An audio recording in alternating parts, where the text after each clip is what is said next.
Hola a todos, bienvenidos a otra emisión de Agenda Política a través de Alfa TV Canal 3, programa de análisis de la coyuntura política de lo que ocurre en el mundo con los actores de la noticia.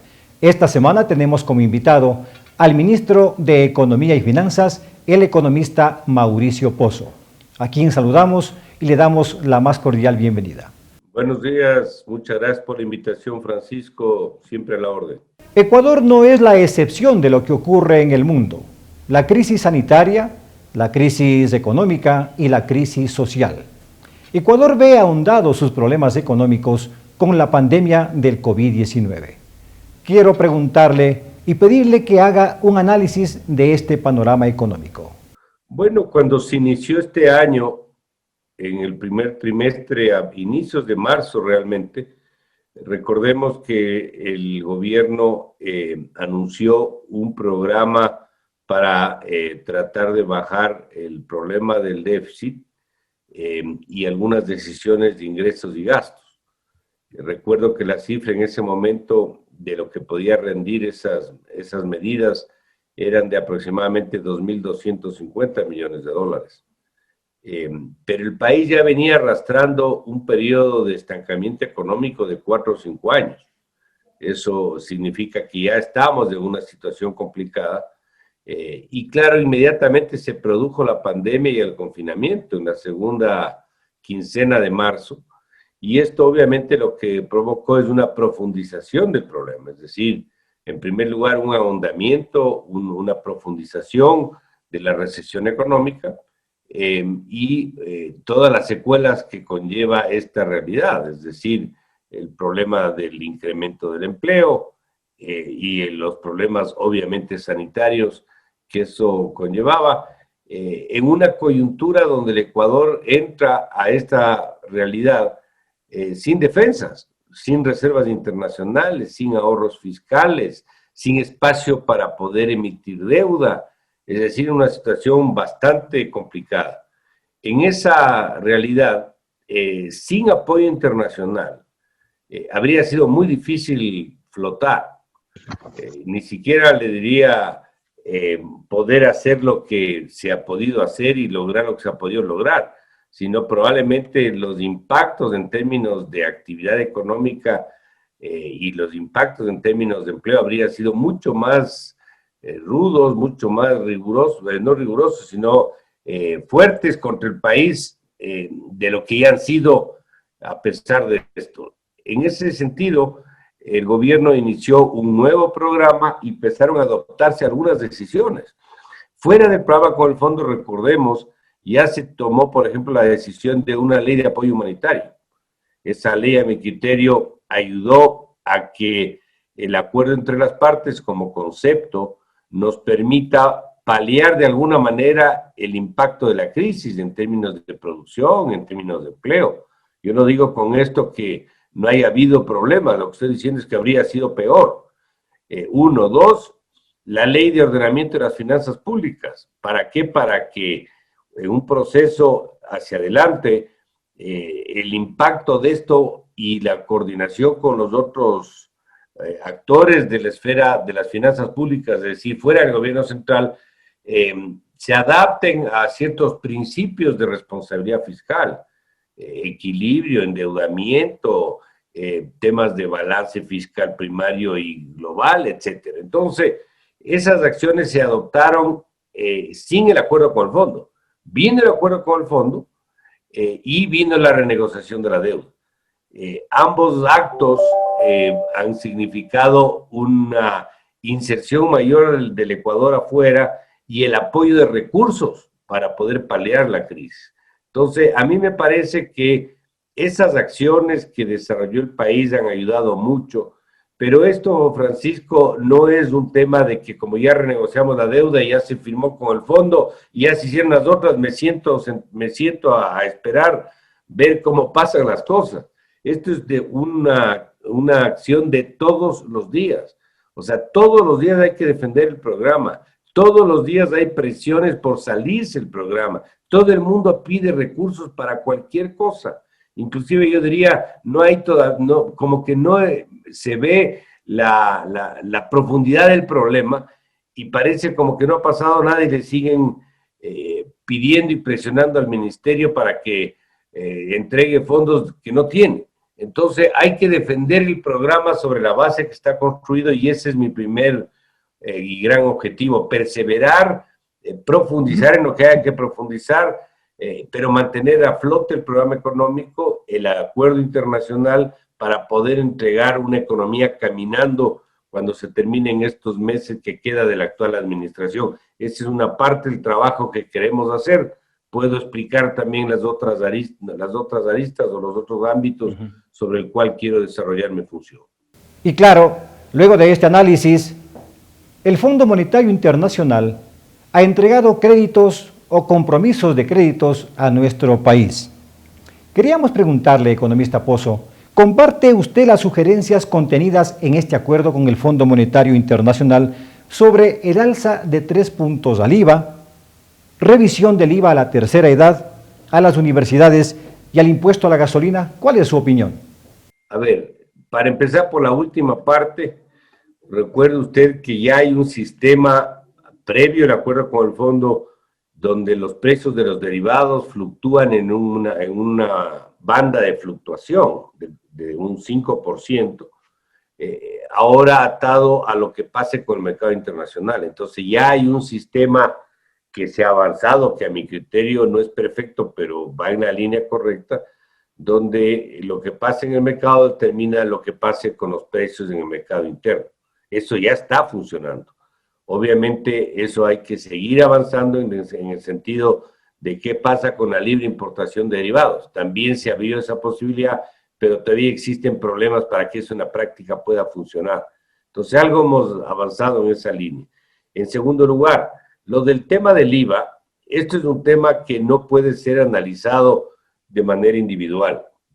Es decir, no podemos circunscribir la discusión de que si es bueno o no que sube el IVA y cuántos puntos. Por ahí no va el tema. Yo creo que hay que hacer una visión, un análisis de una visión mucho más completa, viendo todo el bosque y no solo unos pocos árboles, en el sentido de el espectro tributario integral, y esa es la reforma que queremos hacer. Una reforma donde involucre todo el galimatías que tiene la estructura tributaria en el Ecuador, y donde también se sume, por ejemplo, el tema arancelario, que no son impuestos, pero es un coste de producción. Y ahí tomar una decisión particular sobre el caso del IVA. Les voy a dar algunos ejemplos. ¿Qué pasa, por ejemplo, con el impuesto a la salida de divisas? Es un impuesto nefasto, es un impuesto perjudicial para el país. Pero lamentablemente se ha convertido, y digo lamentablemente porque no hay cómo desmontarlo así quisiera de una sola vez, se ha convertido en el tercer impuesto de mayor recaudación. Después del impuesto al valor agregado y el impuesto a la renta, le sigue el impuesto a la salida de divisas. 1.200 millones de recaudación anual. Entonces no hay cómo levantarlo de una sola porque me quedo sin 1.200 millones de ingresos para el presupuesto del Estado. Entonces hay que ver cómo se lo va desmontando de manera gradual. ¿Qué va a pasar con el impuesto a las sociedades? Me refiero al impuesto a la renta a las sociedades, que es del 25%. ¿No será de pensar tal vez de una reducción por los otros problemas que tenemos? ¿Qué va a pasar con el promedio arancelario que cité? ¿Qué va a pasar con las exenciones tributarias que a mi criterio también hay en demasía? Es decir, con ese análisis integral y completo es que hay que arribar a lo del IVA y ver cuál es la mejor salida a esto. Entonces, no le puedo decir que estoy a favor o en contra, sino estoy a favor de un análisis integral y una vez que tengamos eso, tomar una decisión en particular del caso del IVA. Lo que sí es verdad es que esa es una opinión que está en el draft del Fondo Monetario, del equipo de trabajo del fondo, y yo no estoy en desacuerdo per se, estoy en desacuerdo de que se hable de esto sin hacer, como explico, una revisión mucho más integral del problema. Y quiero añadir algo sobre esto adicional. El IVA no es un impuesto a la producción. El productor diluye el IVA con el impuesto a la renta. El IVA es un impuesto al consumo. Y si es un impuesto al consumo, la pregunta que yo haría es, ¿La gente consume más o consume menos porque el IVA es del 12%? ¿Esa es la razón por la cual demanda? ¿O será más bien que la gente demanda bienes y servicios porque tiene trabajo o no tiene trabajo? ¿Porque tiene financiamiento o no tiene financiamiento? ¿Porque tiene capacidad de compra o no tiene capacidad de compra? Yo creo que esas son las preguntas que hay que pensar. Es decir, no porque usted le baje el IVA un punto o le suba el IVA un punto, la gente va a demandar más o va a comprar más o va a comprar menos, sino porque si tiene las otras condiciones que estoy citando.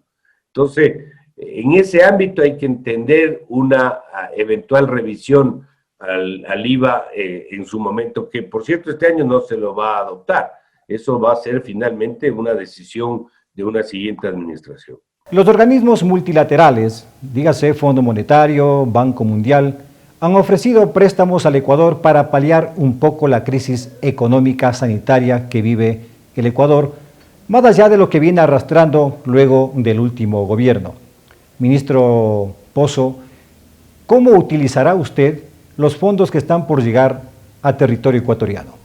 Bueno, los fondos los administra Finanzas en el presupuesto del Estado, pero los recursos presupuestarios lo maneja cada institución.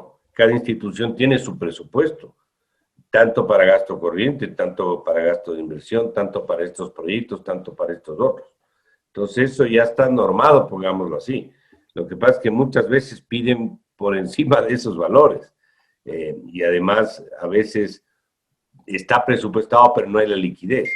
Entonces hay varias circunstancias que giran alrededor de estos pedidos. La plata que está llegando de los multilaterales y la propia plata que llega de la propia gestión del presupuesto, es decir, por ejemplo, los impuestos, lo que uno recauda mensualmente por los distintos impuestos. Esto lo que hace es cubrir las necesidades del presupuesto del Estado conforme va entrando la liquidez. ¿Sobre qué base? Sobre una base de priorización, porque están los recursos normales, digamos así, los corrientes, pero tenemos atrasos también, pues. Y ahí hay que ir atendiendo eso en función de una priorización del uso de los fondos. La antigüedad del atraso, el monto del atraso, si el sector al que estamos involucrados es sensible o no sensible, si genera o no distorsiones en otras actividades. Principios de uso eficiente, en resumen, de los recursos. Entonces, eso es lo que estamos haciendo, Francisco, entregando sobre bases de priorización y de optimización de fondos, pero siempre en la línea del programa económico. Es decir, si mañana, para ponerlo un ejemplo, me regalan plata del exterior y entra aquí 10,000 millones, yo no es que me voy a gastar los 10,000 millones, yo tengo que ver cómo enmarco los recursos dentro del programa, porque si yo empiezo a gastar todo eso, se bajan los depósitos del sector público en el Banco Central, con lo cual las reservas internacionales se reducen y hoy yo incumplo una meta de recuperación de las reservas y una meta de acumulación de depósitos que son variables que están dentro del programa con el fondo. Entonces no hay cómo manejar alegremente la plata así nos regalen la misma. Tiene que estar dentro de una conducción que permita alcanzar los equilibrios fiscales necesarios para que la economía se encuentre en orden.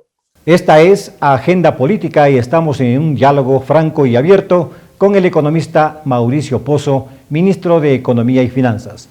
Nos vamos a una pausa y retornamos con más Agenda Política.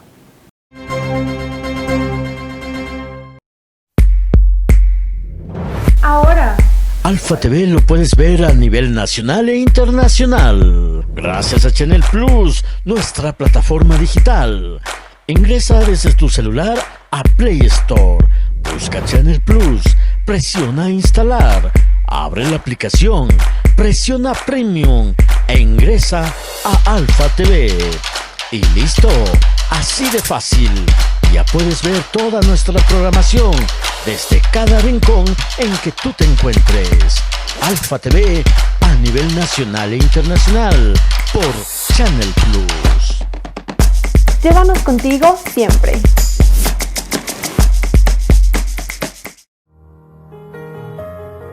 Esta etapa que vivió el planeta fue dura.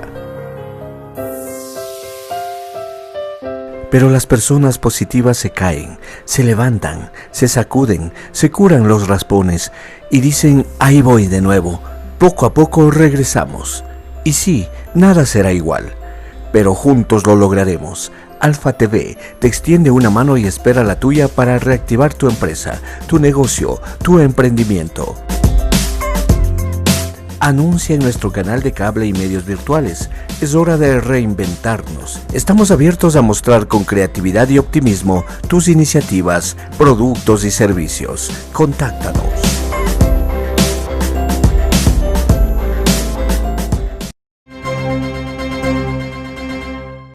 Estamos de vuelta en nuestra agenda política de esta semana, analizando el tema económico de nuestro país con el economista Mauricio Pozo, ministro de Economía y Finanzas. En la toma de medidas económicas se necesitan consensos, acuerdos. ¿Cree usted que el Ecuador está preparado para un diálogo nacional? Bueno, nunca hay el momento óptimo para ciertas decisiones. Si uno espera el momento óptimo, nunca adopta las decisiones. El gobierno tiene que hacer su trabajo y las otras instancias tienen que hacer el suyo. Hay obviamente la necesidad de puntos de coincidencia o de acuerdo sobre determinadas acciones. Le doy un ejemplo para ilustrar lo que estoy diciendo. En el acuerdo con el Fondo Monetario, para el desembolso de diciembre, que son 2.000 millones, aparte de las metas fiscales que hay que cumplir, está la aprobación de la ley anticorrupción. Nosotros ya pasamos nuestro rol en cuanto a la preparación de la ley, del proyecto de ley, llamemos. Eso está desde marzo en la Asamblea Nacional. Ahora se requiere que la Asamblea Nacional, que es otra instancia del Estado, no es del gobierno, es otra instancia, discuta, trate y finalmente apruebe la ley. Estamos de alguna manera en manos de la Asamblea para recibir los recursos que el país necesita. Pero obviamente necesitamos un consenso y un acuerdo sobre la ley. Yo personalmente creería que no debería generar ningún tipo de restricción o crítica contraria. O sea, ¿quién puede estar en contra de una ley anticorrupción? Tal vez mejorar algún tema de forma, pero nada más. Y ese es, por ejemplo, un acuerdo sobre este punto en particular. Pero hay otros puntos que el país demanda y que siempre van a ser necesarios. Y por eso tenemos las reformas que queremos dejar para el siguiente gobierno. Sobre 3 temas básicos. Tema tributario, se requiere una reforma integral para que no topemos los impuestos por los próximos 4 años, al menos, que ha sido una barrera para la inversión extranjera. Hemos tenido más de 20 reformas en los últimos años. Primera reforma. Segundo, pensional. Es decir, se requiere una reforma integral al sistema pensional de la Seguridad Social para hacerle sostenible en el tiempo. No podemos estar más de acuerdo todos los ecuatorianos en que como está es insostenible, hay que hacer cosas ahí, hay que cambiar temas en el ámbito actuarial, en el ámbito financiero, en la administración, etc. Segunda reforma. Y tercera reforma, el tema laboral. El marco legal laboral es obsoleto, es caduco, no se adapta a las circunstancias. Se han tomado algunas acciones valiosas, en mi criterio, con la ley de apoyo humanitario y con algunas otras, como los contratos, la variedad de contratos que se acaba de promover hace pocas semanas. Pero hay que dejar algo permanente, una reforma moderna. Ahí también deberíamos buscar un acuerdo. Entonces, nosotros vamos a hacer el mayor trabajo posible, Francisco, para buscar impulsar cambios y vamos a promover una discusión, un diálogo nacional sobre estos temas. Ojalá tengamos la suficiente, yo diría, apertura, a pesar de que entramos en una etapa electoral, para esto. Cualquier ganador de las elecciones, cualquiera, le va a convenir que en estos temas hayamos avanzado. Porque esto no necesita el gobierno, esto no necesita el Ministerio de Economía ni el Fondo Monetario, esto necesita el país. El país necesita reformas en estos sectores y de esta manera seguir avanzando. Entonces, yo creo que para responder su pregunta, los actores tienen que responsabilizarse sobre su propia instancia, su propio entorno. El gobierno tiene que hacer el trabajo que tiene que hacer, la asamblea el suyo, el sector privado el suyo, la banca, la academia, pero siempre apuntando a que el país mejore y progrese. Y no deberíamos discutir sobre objetivos, sino por último, las formas, cómo llegar. Todos queremos un país en prosperidad, que haya menos desempleo, un país más seguro, un país democrático, un país libre de la iniciativa privada, de respeto a los derechos humanos. Todos queremos eso. Pero hay que ver cómo avanzamos en esa dirección y todos tenemos una responsabilidad para ello. Entonces, encontrar el momento óptimo para eso, yo diría, casi nunca va a haber. Pero si estamos esperando que eso se produzca, nunca vamos a avanzar tampoco. Entonces, hay que caminar a pesar de las circunstancias, a pesar de las restricciones que existen. La economía ecuatoriana necesita correctivos, necesita cambiar su rumbo. ¿Cree usted que se lo puede hacer en este tiempo que tiene de gobierno? Así como también nos podría usted decir cuáles son y cómo empezar estos cambios. Este es un trabajo de todos los días, como le dije al principio, Francisco, que, o sea, no hay como quedarse sentado viendo cómo pasan las cosas. Hay que ser perseverante, hay que ser constante para poder mantener la economía en orden.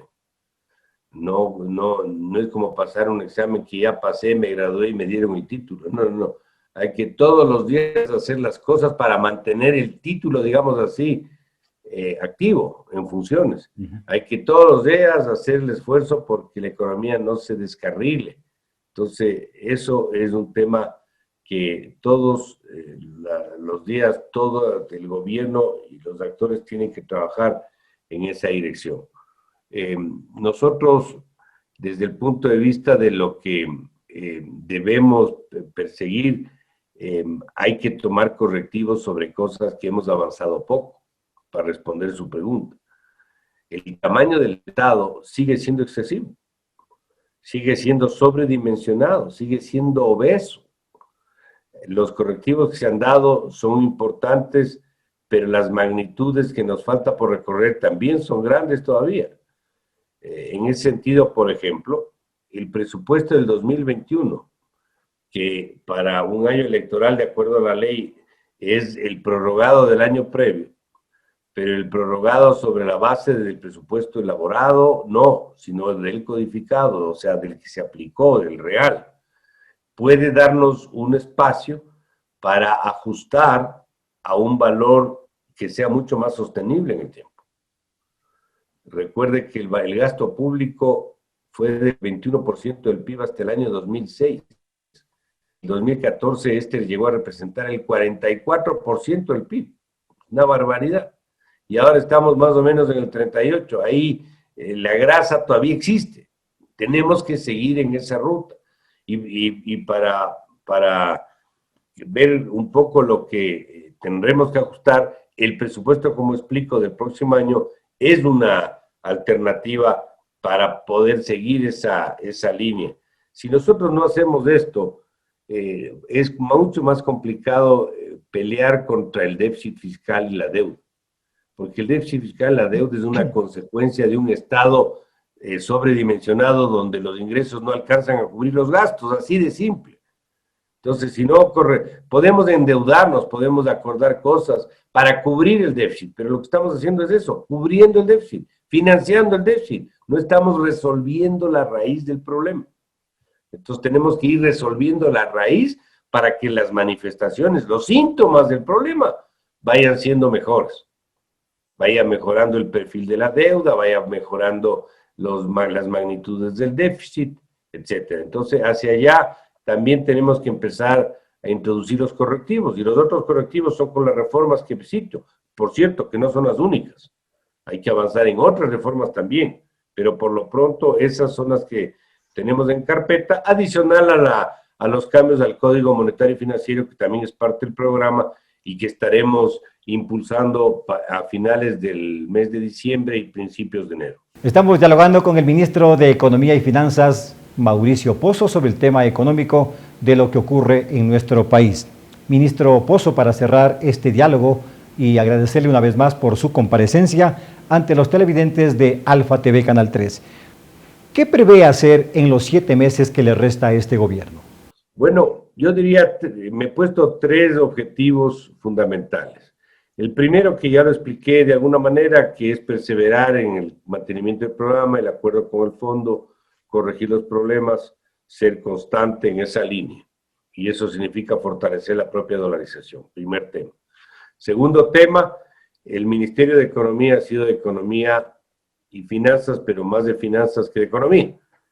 Creo que en el campo de la promoción del sector privado, que es la parte de la economía, hay que todavía trabajar mucho. Ahí conseguir financiamiento del exterior, buscar fondos que estimulen la actividad privada, bajar los costos de producción, que es una restricción para la reactivación también, es del otro ámbito sobre el cual quiero trabajar. Y el tercero son las reformas, lo que expliqué de las reformas, porque estas son decisiones que nos van a permitir encontrar ruta hacia adelante. La economía no es una acción, o el manejo de la política económica no es una acción que tiene que ser para pasar el bache del año. Obviamente que hay cosas emergentes, pero uno no puede responsablemente tomar decisiones solamente para poder cubrir el mes que me falta. Tiene que tomar decisiones para cubrir el mes que me falta y lo que va a pasar a mediano y largo plazo. Eso es un trabajo responsable. Y un manejo fiscal ordenado es para hoy y para adelante. Una reforma adecuada a la seguridad social es para hoy y para adelante. Igual en el ámbito tributario, igual en el ámbito del mercado de capitales, que también vamos a promover una reforma, igual en el ámbito laboral. Así que la perseverancia, la presentación de las reformas que sean aprobadas por un siguiente gobierno y el estímulo a la actividad privada son los ámbitos sobre los cuales quiero trabajar en estos 6, 7 meses que nos queda, aclarando algo. No es que ya se termina, muchas cosas se estarán iniciando, pero ya habremos puesto de alguna manera la ruta por donde transitar. Ojalá podamos, por ejemplo, iniciar un proyecto grande que el país necesita, con suma urgencia. La principal vía del Ecuador no tiene el Ecuador. Una autopista Quito-Guayaquil. Muchas veces se ha hablado de esto. Esto involucra una inversión de unos 1.500, tal vez 2.000 millones de dólares en la construcción de la vía, pero imagínese usted todo lo que significa la infraestructura de la vialidad para llegar a la vía y todo lo que involucra el comercio que atraería una vía de esa magnitud. Esto es un proyecto que le podría ayudar al país a un crecimiento económico mucho más acelerado en los próximos años, como fue el OCP hace años, en el año 2000 y 2001, que nos ayudó de manera importante. Proyectos de esa magnitud el país necesita, y eso es parte de las cosas que yo quiero al menos empezar. No vamos a terminar porque el tiempo no nos va a dar, pero al menos empezar y que esto en el tiempo vaya dando los réditos que se requieren. Bien, hemos llegado a la parte final de nuestra agenda política de esta semana, gracias al economista Mauricio Pozo, ministro de Economía y Finanzas. Cerramos nuestro encuentro semanal de Agenda Política. Gracias por la audiencia. Estaremos con ustedes después de 7 días.